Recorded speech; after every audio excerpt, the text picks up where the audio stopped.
Olá! O assunto neste vídeo é sobre a separação de forma correta entre Velho e Novo Testamento. O objetivo é despertar os conhecidos como cristãos.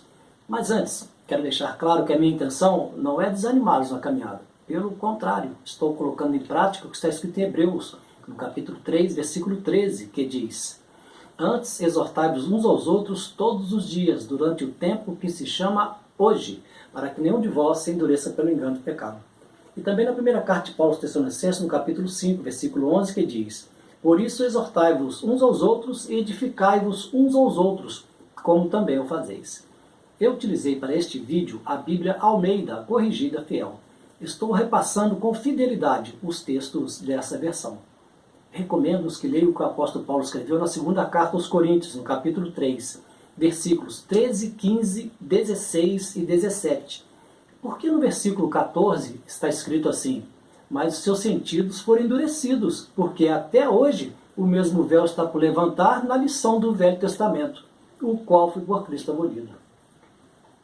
Então, o apóstolo Paulo disse que foi abolido por Cristo. Mas as pessoas daquela época não entenderam, não aceitaram. O pior é que as de hoje também não. E o pior ainda é que muitos não querem aceitar porque não querem sair de onde estão. A verdade não é prioridade em suas vidas. No comodismo, não precisam abrir mão de suas pretensões e das coisas atuais que lhes convêm. E muitos, por orgulho, não conseguem enxergar que estão enganados. E outros viraram meros torcedores ou seguidores de denominações. Quero mostrar que aceitar não só uma parte, mas tudo que o nosso Salvador fez é libertador.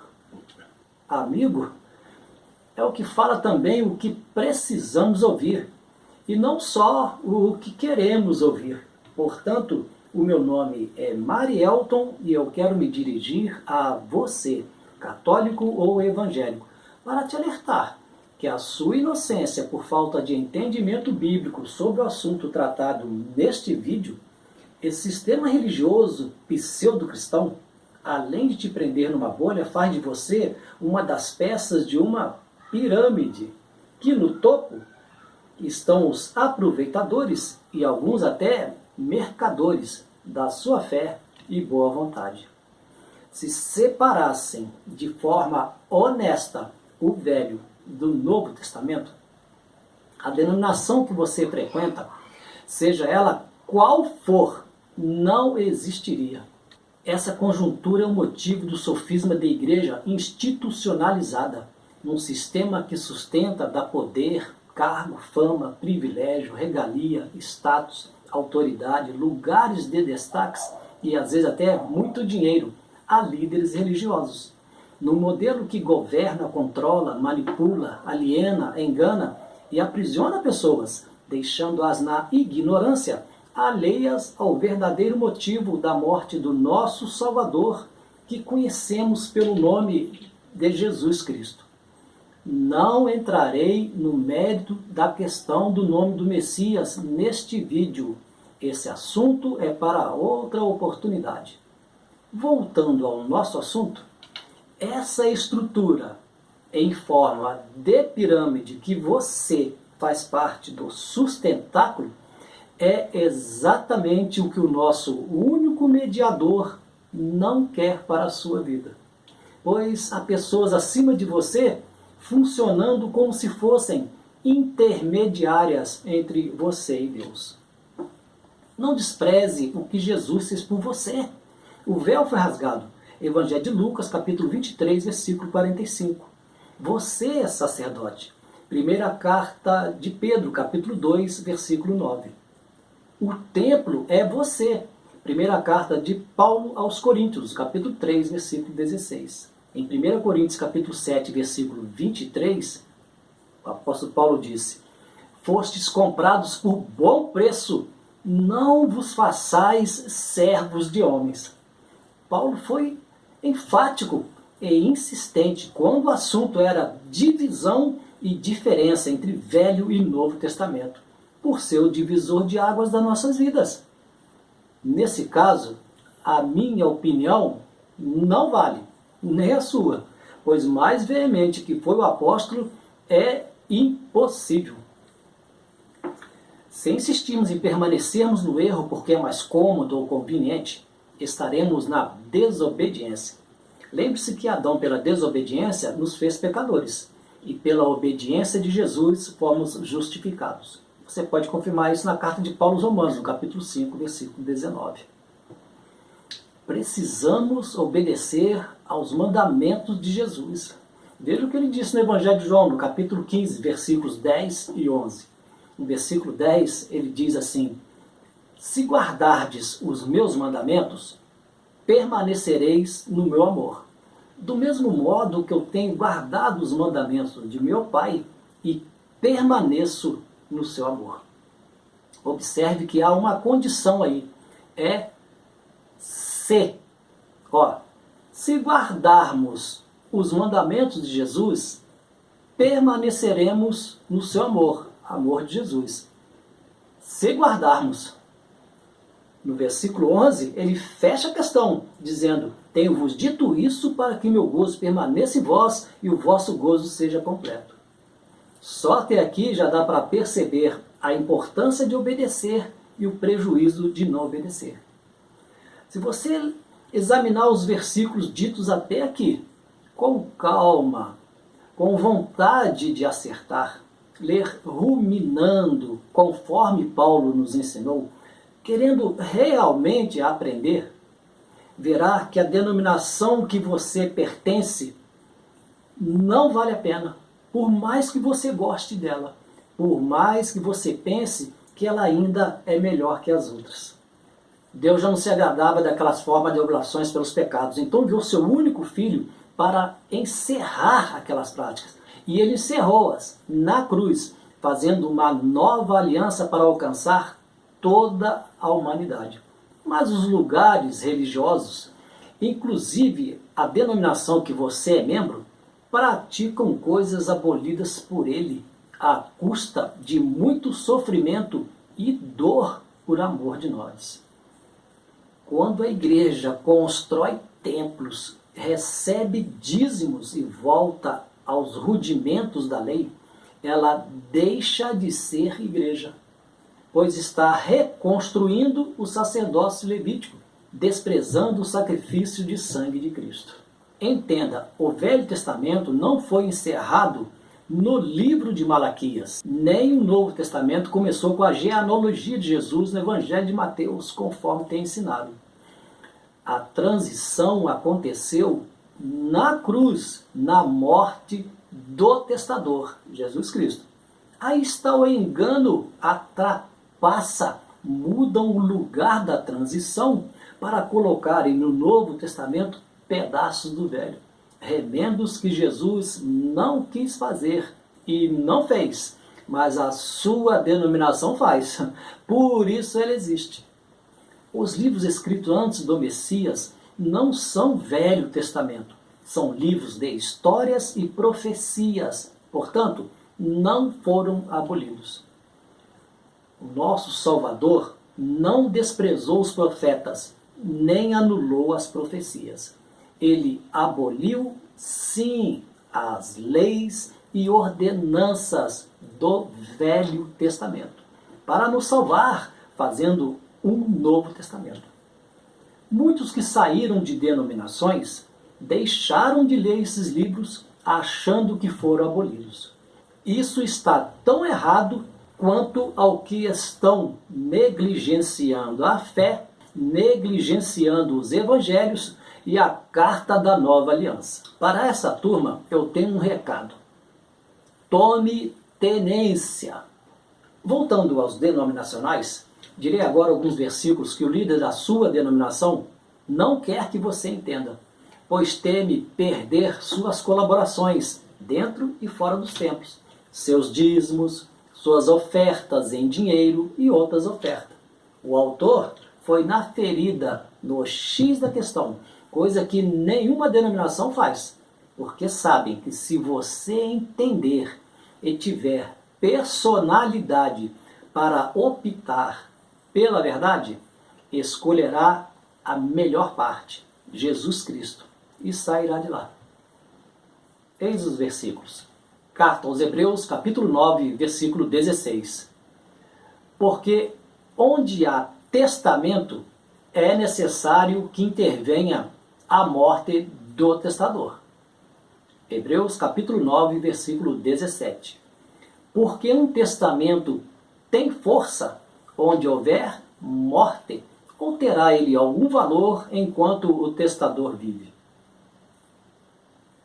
Um testamento só começa a valer quando o testador morre e não quando ele nasce. Então, o Velho Testamento foi encerrado na morte de Jesus e começou o Novo. Jesus veio, cumpriu o Velho Testamento enquanto viveu, mas morreu para vivermos no Novo Testamento, sem remendos, conforme está no Evangelho de Lucas, capítulo 5, versículos 36, 37 e 38. Lá ele fala do vinho novo em odre velho, remendo novo em pano velho, coisas que ele não quis fazer e não fez. Jesus, ainda vivendo e cumprindo o Velho Testamento, já pregava o Evangelho do Reino, ensinando nova forma de vida, que está no Novo Testamento, que só passou a valer depois que ele morreu. Carta aos Hebreus, capítulo 10, versículo 9. Então disse: Eis aqui venho para fazer, ó Deus, a tua vontade. Tira o primeiro para estabelecer o segundo. Tire o primeiro o quê? Para estabelecer o segundo o quê? Testamento. Ele mudou o testamento. Ele tirou um, colocou outro. Não vivemos no Velho Testamento. Vivemos no Novo. Mas a denominação que você defende só está de pé porque vive de coisas que Cristo aboliu. Você só não entende isso se não quiser. Se preferir isso que você chama de igreja a Cristo Jesus. Aceitar Jesus não é estar em uma denominação ou ter uma religião. Aceitar Jesus é morrer com Ele para o Velho Testamento e viver com Ele no Novo, assim como Ele morreu e vive, conforme veremos nos próximos versículos. Examine-os e veja o quanto você é enganado.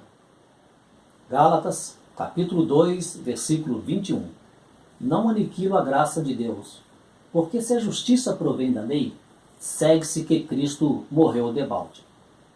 Se você vive pedaço de Velho Testamento, então para você Jesus morreu à toa, ou ele morreu para você seguir denominação ou costumes judeus, conforme muitos que saíram de denominações estão fazendo. Gálatas, capítulo 3, versículo 5. Aquele, pois, que vos dá o Espírito, e que opera a maravilha entre vós, o faz pelas obras da lei, ou pela pregação da fé? Pergunta mais direta que essa é impossível. Gálatas, capítulo 3, versículos de 10 a 13. Todos aqueles, pois, que são das obras da lei, estão debaixo da maldição, porque está escrito: maldito todo aquele que não permanecer em todas as coisas que estão escritas no livro da lei para fazê-las. E é evidente que pela lei ninguém será justificado diante de Deus, porque o justo viverá pela fé.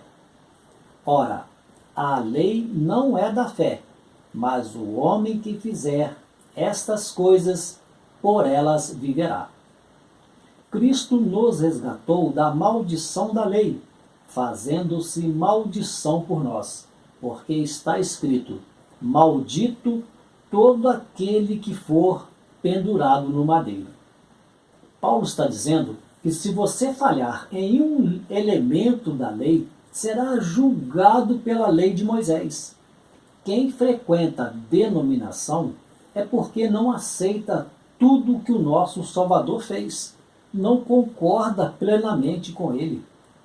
Templos de paredes, sacerdotes nos templos, dízimos e ofertas nesses lugares são elementos da lei.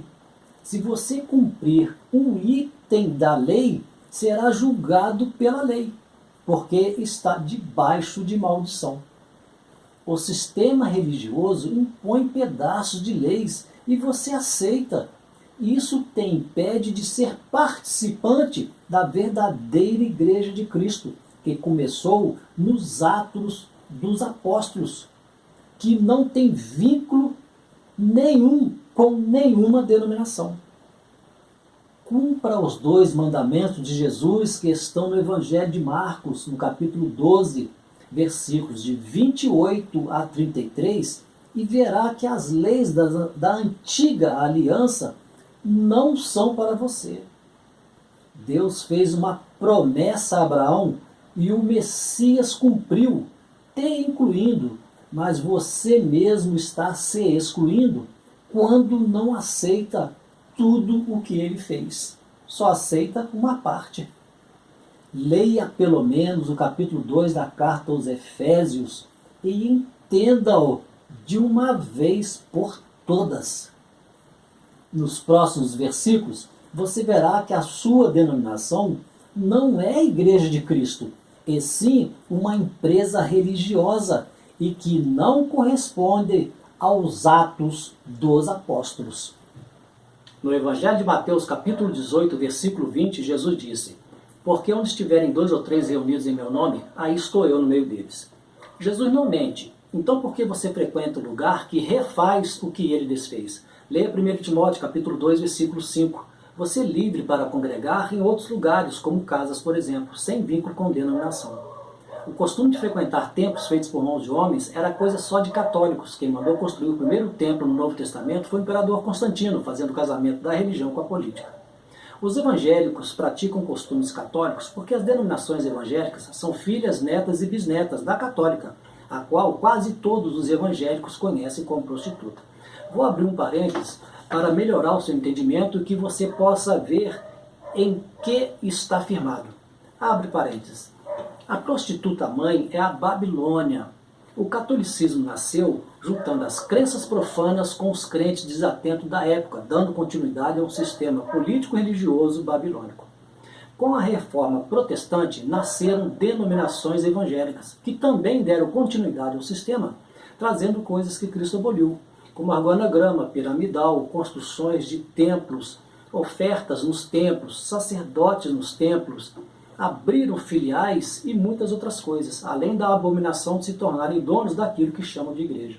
Isso virou um grande negócio, gerando essa concorrência desenfreada que engana os imprudentes de hoje. Assim como os desatentos de outrora fizeram parte de um sistema religioso, os imprudentes de hoje fazem parte do mesmo sistema.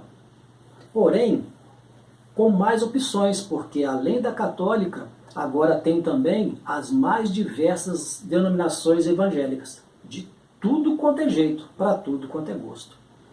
Não continue na infantilidade de acreditar que a denominação que te engana é diferente, que é melhor que as outras, que não é religião, que não faz parte do sistema religioso e que é obra que Deus revelou. Não seja nécio conforme eu fui. Deus jamais mandaria alguém remontar o que o filho dele desmontou. Fecha o parênteses. Só para lembrar, mataram o filho de Deus porque ele foi contra o que muitos hoje defendem com afinco. O conselho de Jesus é: sai dela, povo meu. Apocalipse 18, versículo 4. Dela quem? Babilônia. Confusão, misturas, mentiras, heresias, idolatrias e etc. Sistema religioso. Por que sai dela? Porque não é dele, ele voltará para destruir esse sistema. A igreja é formada pelos que são chamados para fora. De onde? Desse sistema, esse curral que te prende. Por isso que no testamento de Jesus não tem a sua denominação.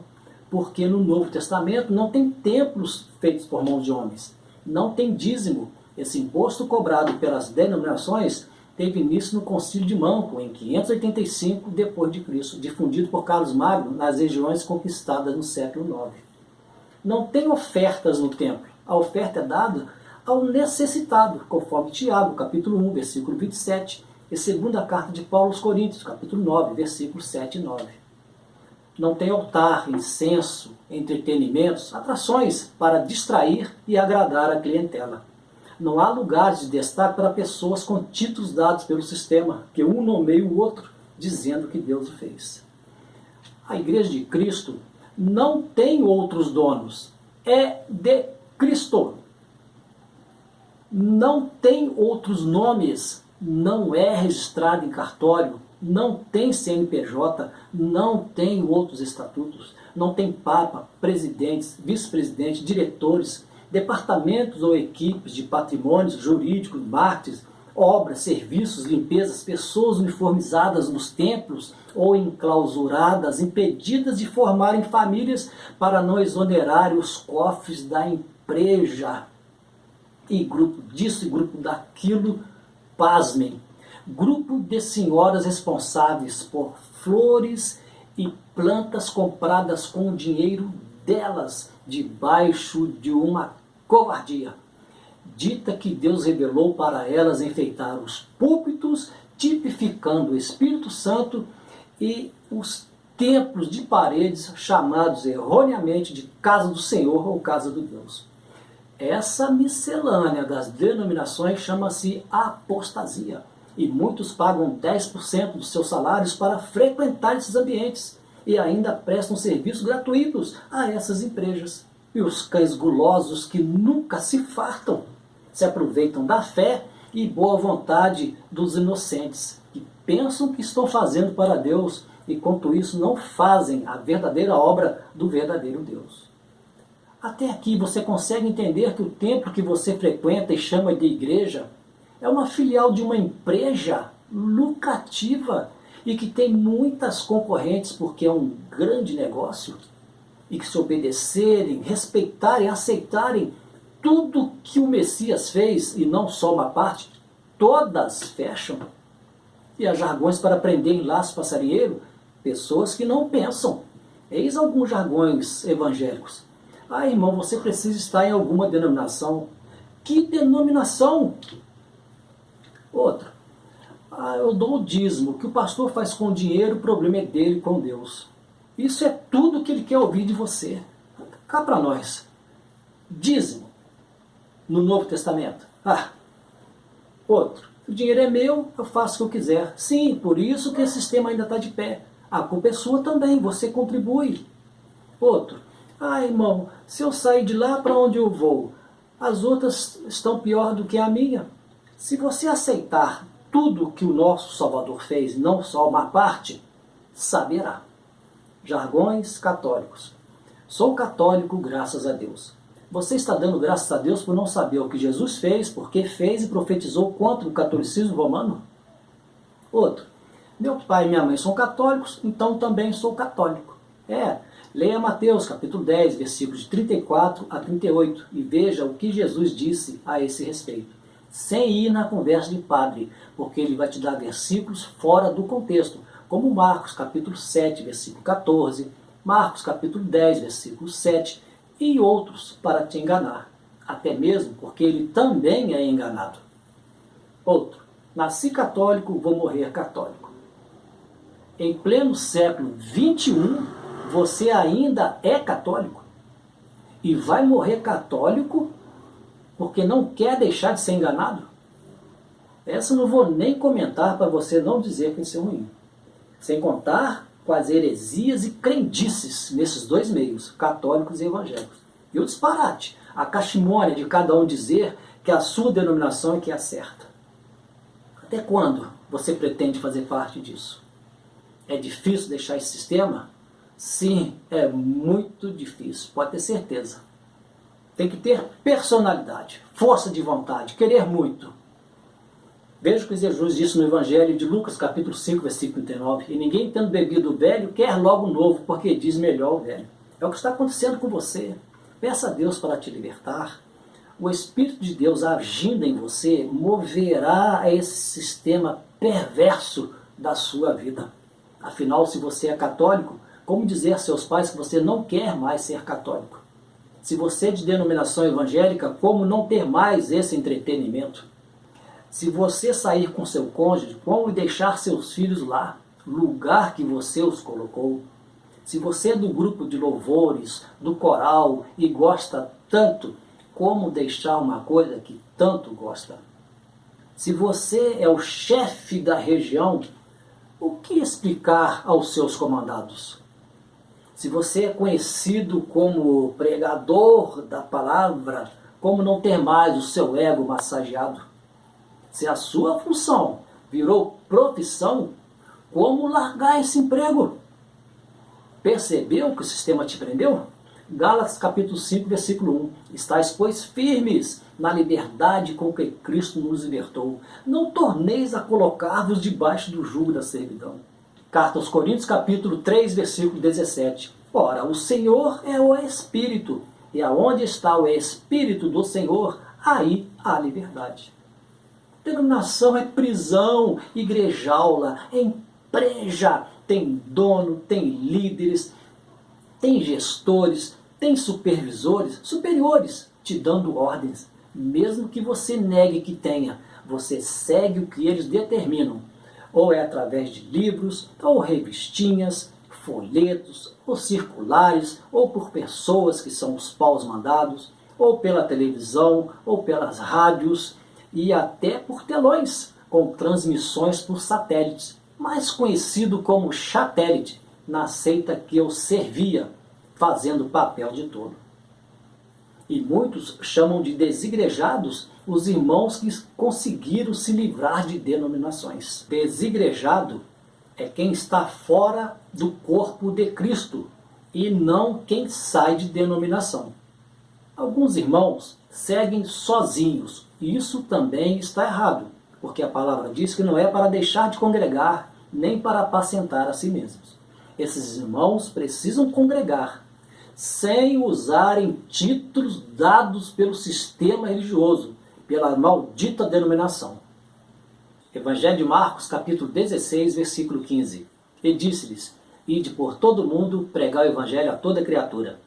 Ele não disse, ide catar gente para virar membro da sua denominação, ou ide convencer desavisados a frequentarem salões de associados, vendedores de revistinhas, ou ide arranjai fregueses para o comércio que você frequenta e chama de igreja, ou para conseguir clientes para a empresa que você trabalha. Nem para laçar pessoas para serem extorquidas por cães gulosos em igrejaulas, ou para serem distraídas em circos religiosos, com cultos engraçados, ou frenéticos, ou vibrantes, ou teatrais, ou emocionais, sensacionalistas e não racionais, com charlatões vendendo falsos milagres, mercadores da fé, que fazem dos púlpitos balcões de negócios, e cafetões de palavras fingidas, recheadas de engodos, regadas de profecias, na maioria absurdamente falsas, mentirosas, acompanhadas de uma linguagem estranhíssima, parecidas com samambaia na varanda, siricanta lá na praia, lava sunga na bacia, distribua bala house, senta na vassoura e anda, e outras na bachúria. Para tentar autenticar o engodo, reforçando as amarras da arapuca, mescla de imundícies heréticas, nojentas, desobedientes com pedaços de leis para ludibriar incautos, que recebem doutrinas que não são das escrituras, mas de anátemas, que jogam inocentes na lona, nocauteados pelos impiedosos, que deixam suas vítimas espiritualmente desnutridas, fracas, cegas, inconsistentes e com mentes cauterizadas, incapazes de discernirem o santo do profano, palavra de Deus de palavras de homens, igreja de denominação, corpo de Cristo, de ajuntamento de pessoas, ficando todos em situações lastimáveis, tanto os predadores quanto suas presas, nesse deplorável sistema religioso que você chama de sua igreja ou sua religião. Veja como é fácil entender. Vou tentar te ajudar fazendo algumas perguntas. O nosso Salvador mandou alguém criar alguma religião? Ou fundar alguma denominação? Construir templos de paredes? Salões? Você é de quem? De Apolo, Cefas ou Paulo? Qual é a sua denominação? É a A, B ou a C? Está Cristo dividido? Qual delas é de Cristo? Você é de denominação ou é de Cristo? Você pertence à denominação ou pertence ao corpo de Cristo? Se você pretende continuar se enganando, achando que dá para ser as duas coisas, te digo que no Evangelho de Mateus, no capítulo 6, versículo 24, está escrito que não podeis servir a dois senhores, porque ou há de odiar a um e amar ao outro, ou há de dedicar a um e desprezará o outro. Não podeis servir a Deus e a Mamon. Mamon é o Deus do dinheiro, o Deus das denominações. Tanto que se não tiver dinheiro, a sua denominação não sobrevive. Se até aqui ficou claro para você, então dê um tchau para o Deus das denominações, saia deste caminho paralelo que te cobra pedágios e que te desvia do caminho da verdade. Evangelho de João, capítulo 22, versículo 20. Semelhantemente tomou o cálice depois da ceia, dizendo: este cálice é o novo testamento no meu sangue que é derramado por vós. Usar cálice em Israel na época de Jesus significava compromisso. O nosso Salvador assumiu um compromisso de fazer um novo testamento. E fez. Mas as pessoas têm compromissos com denominações, pedaços de Velho Testamento que ele aboliu. Com perfeição, ele fez a vontade do Pai, mas há quem prefere viver na ignorância e de modo vexatório ainda defender denominação ou religião. Por falar em ceia, a coisa está tão escrachada que em algumas denominações chegam ao despautério de passarem sacolinhas pedindo dinheiro, recolhem envelopes de dízimos e ainda chamam de ladrão quem não dizimou, durante ao que chamam de Santa Ceia. Isso é uma afronta ao nosso Salvador, que mostrou tanto amor por nós. Não sei o que é pior, isso que esses evangélicos fazem, ou o famigerado coelho, que além de botar ovo, ainda por cima o ovo de chocolate, que os evangélicos fazem uma boquinha, engordando as estatísticas que todos os anos a mídia anuncia que foi batido o recorde de vendas.